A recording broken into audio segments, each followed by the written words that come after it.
ధన్యవాదాలు అధ్యక్ష. ముందుగా నాకు మాట్లాడడానికి అవకాశం ఇచ్చినందుకు మీకు ధన్యవాదాలు.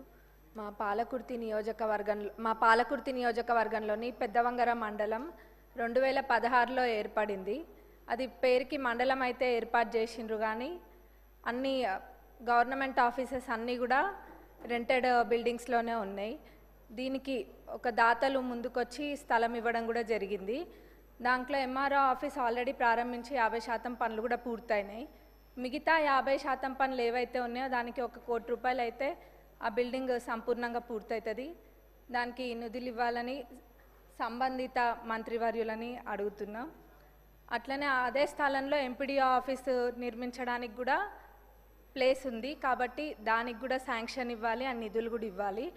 అక్కడ పోలీస్ స్టేషన్కి కూడా స్థలం లేదు.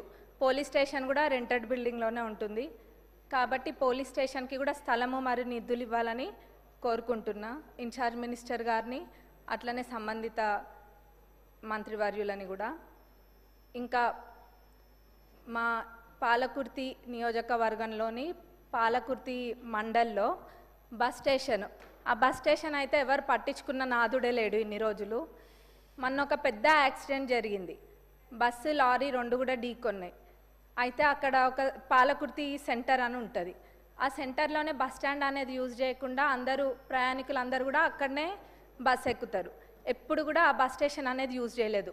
మన ప్రజాప్రభుత్వం అధికారంలోకి వచ్చినాక అక్కడికి వెళ్ళి అదంతా క్లీన్ చేయించి ఇక్కడ లేదు బస్ స్టేషన్ ఇక్కడనే వాడాలి, రోడ్ పైన ఉంటే ప్రమాదాలు జరుగుతాయని చెప్పి అక్కడ దాన్ని ఏదో అట్లా నడిపిస్తున్నాము. కానీ అక్కడ డెవలప్మెంట్ అనేది చాలా అవసరం. అది అసలు కూడా పరిస్థితి బాగాలేదు, శిథిలావస్థలో ఉన్నట్టుగా ఉంది.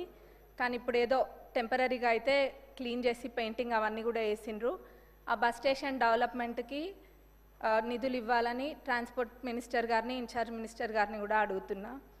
అట్లనే అన్నిటికన్నా ముఖ్యంగా మా పాలకుర్తి నియోజకవర్గ ప్రజల చిరకాలపు కోరిక దేవాదుల కింద ఉన్న ఫేజ్ 3 ప్యాకేజ్ 6లోని పాలకుర్తి మరియు చెన్నూరు రిజర్వాయర్లది. దాని ద్వారా మొత్తము 77,890 ఎకరాలకి సాగునీరు అందియొచ్చు. ఇది ఎంత నిర్లక్ష్యానికి గురైందంటే గతంలో అసలు మొత్తము 20-30% పనులు కూడా 10 ఏళ్లలో ఎప్పుడు కూడా పూర్తి కాలేదు.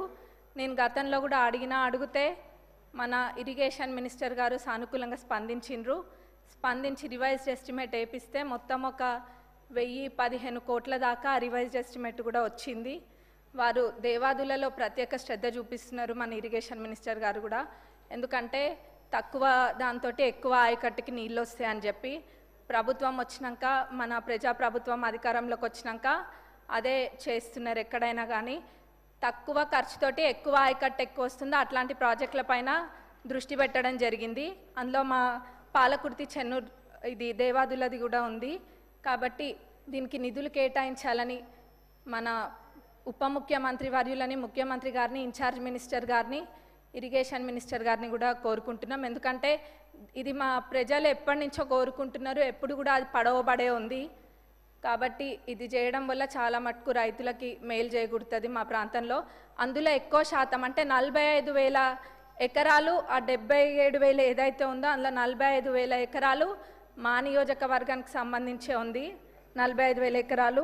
అట్లనే తుంగతుర్తిలో 13,277 ఎకరాలు, స్టేషన్ గన్పూర్లో 9,378 ఎకర్స్కి, అట్లనే వర్ధన్నపేటలో 10,180 ఎకరాలకు కూడా దీని ద్వారా సాగునీరు అందుతుంది. ఇది చాలా ఇంపార్టెంట్ ప్రాజెక్ట్ కాబట్టి దీనికి నిధులు కేటాయించాలని కోరుకుంటున్నాను.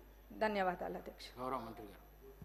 అధ్యక్ష, తమరి ద్వారా గౌరవ సభ్యురాలు సోదరిమని అడిగినట్లు ఏదైతే అన్కంప్లీటెడ్ ఉందో ఎంఆర్ఓ ఆఫీసు దాన్ని కంప్లీట్ చేస్తూ, అదే రకంగా MPDO office, police station, bus స్టాప్కి సంబంధించిన అంశాలు కూడా అడిగారు.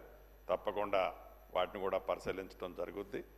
ముఖ్యంగా ఇరిగేషన్కి సంబంధించిన దేవాదుల ప్రాజెక్టుకు సంబంధించిన అంశంలో ఈ పాలకుర్తి నియోజకవర్గం కానీ ఆ పరిసర ప్రాంతాల్లో ఉండే మిగతా నియోజకవర్గాలకి కృష్ణా గోదావరి పరివాహక ప్రాంతానికి సంబంధించిన నీటి సరిగా రాని కారణంగా ఇబ్బంది పడుతున్నమాట వాస్తవం. ఫేజ్ 3కి సంబంధించిన దాంట్లో రేపు ప్రతిష్టాత్మకంగా ఈ ప్రభుత్వం ఏర్పడిన తర్వాత గౌరవ ముఖ్యమంత్రి రేవంత్ రెడ్డి గారు కానివ్వండి, ఉప ముఖ్యమంత్రి గారు అదే రకంగా ఇరిగేషన్ శాఖ మంత్రి వర్యులు కూడా ప్రత్యేక శ్రద్ధ తీసుకొని ఆ ఫేజ్ 3కి సంబంధించిన ఆ స్కీమ్ని కంప్లీట్ చేసి రేపు ప్రారంభించుకోబోతున్నామని ఈ సభ ద్వారా వరంగల్ ఉమ్మడి ఖమ్మం జిల్లా రైతాంగాన్ని అందరికీ కూడా తెలియజేస్తున్నాను అధ్యక్ష. Thank you.